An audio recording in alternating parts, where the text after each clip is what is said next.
Para platicar sobre este asunto a Leticia Robles de la Rosa. Usted la conoce, es periodista, analista legislativa, quien conoce a la perfección el poder legislativo en nuestro país. Leticia, un gusto, gracias por tu tiempo, buena tarde. ¿Qué tal? ¿Cómo están? Muy buenas tardes. Es un privilegio Gracias. platicar con ustedes en este momento y hacer unas aclaraciones.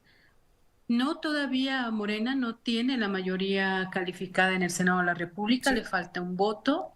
El bloque opositor está integrado por 43 personas, mientras que el oficialismo tiene 85 de los 86 votos que necesita.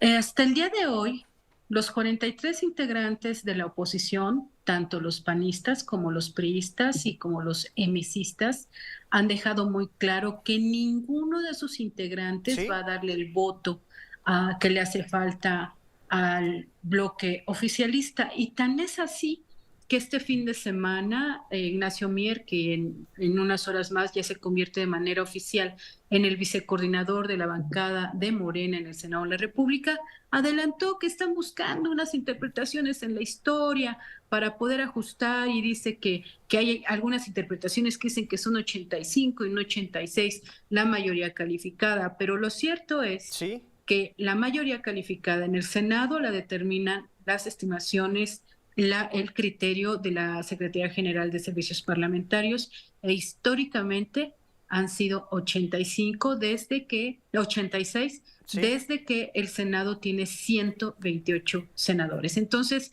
digamos que pareciera que conseguir un voto va a ser muy sencillo, porque no necesariamente tiene que votar con el oficialismo, con que se ausente, con que se salga al Claro. baño, con eso ya les ayuda. Entonces, por un lado, ese razonamiento puede ser correcto, pero por el otro lado, es que también si los 43 asisten y los 43 se sostienen, pues esa Sí. reforma constitucional no va a pasar. Entonces, digamos que el Senado, pues es un escenario, si me permites, de laboratorio político, de sumas y restas y de cálculos políticos, al menos en estos próximos días. Leticia, a lo largo de la historia ha habido votaciones en otras reformas donde la oposición o un opositor vota a favor de, no sé, Ricardo Anaya, reforma energética, y al paso del tiempo se sabe, bajo la sospecha, el rumor, el mito, el relato, lo que sea,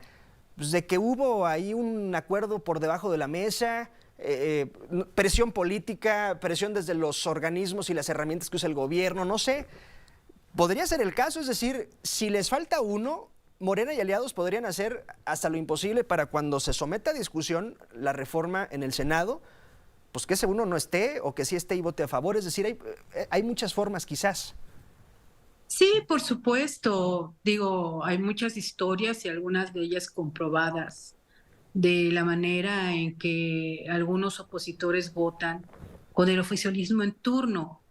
Pero, por ejemplo, hay ocasiones en que se construyen acuerdos durante semanas, durante meses, las reformas estructurales que promovió el Pacto por México en el gobierno de Enrique Peña Nieto, pues siempre tuvieron las dos terceras Sí. partes porque el PRI de aquel tiempo, que tenía como aliado al Partido Verde, a veces iba de la mano con el PAN y a veces iba de la mano con el Sí, PRD. jugaba Con el en PAN, por medio. ejemplo, aprobó la energética y con el PRD aprobó la fiscal y hacendaria. Entonces, las demás salieron por absoluto consenso, es decir, con todos los grupos parlamentarios en favor, con excepción del Partido Sí. del Trabajo. Pero también, en un pasado más remoto que este, sí existen casos de legisladores que incluso de pronto salieron al baño Sí. para que pudieran aprobarse algunas reformas. Por supuesto que en esos escenarios todo puede pasar. Puede pasar que Morena haga todo lo posible porque alguien no asista, y por eso se ha estilado que cuando se va a hacer esas votaciones, los opositores pues prácticamente llegan desde Sí. 1 o 2 días Y antes por aquello de a las la Cámara protestas, toman sedes para quedarse ahí. alternas. toman sedes alternas, es decir, se toman previsiones cuando se trata de una aprobación tan delicada como una reforma constitucional. Estoy platicando con Leticia Robles de la Rosa. Leticia, pues al menos el lunes no habrá discusión, o al menos de que un juez federal eche atrás esta suspensión provisional. ¿Qué sabes de lo que ocurrió hoy, Leticia? ¿Qué nos puedes decir? ¿Tienes algún antecedente al respecto? No hay antecedentes porque no es procedente ese amparo y esa suspensión. A ver, explícanos, por favor, Leticia.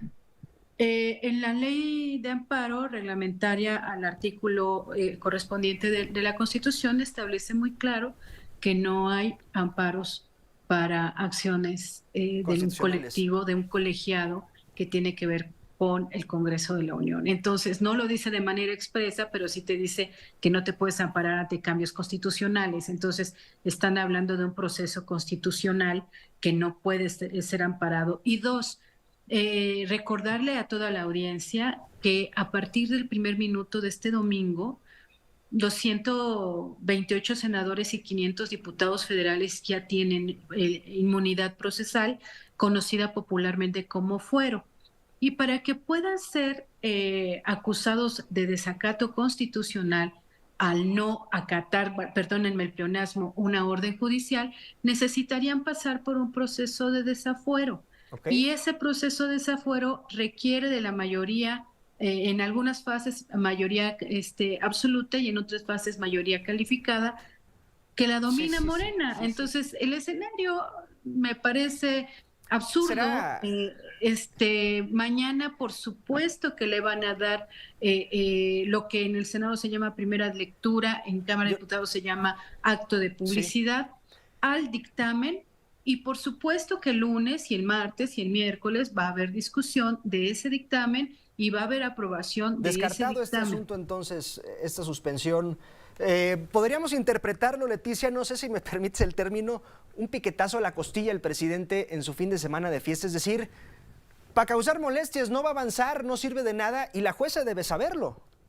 Lo debe de saber y mira, yo creo que debemos recordar que el derecho es si me permites el término, un ente vivo, y el derecho, pues a veces, aunque las leyes no existan como tal, un derecho proactivo permite pues empezar a trazar surcos. Por ejemplo, cuando se anuló la elección de Tabasco en el diciembre del 2000, los primeros minutos del 2001, pues no existían causales de nulidad que implicaran publicidad, que implicaran más spots para un partido que otro, y el entonces Tribunal Electoral del Poder Judicial de la Federación creó un concepto llamado nulidad abstracta, y ahora esa nulidad abstracta ya existe en la Constitución y existe en las leyes.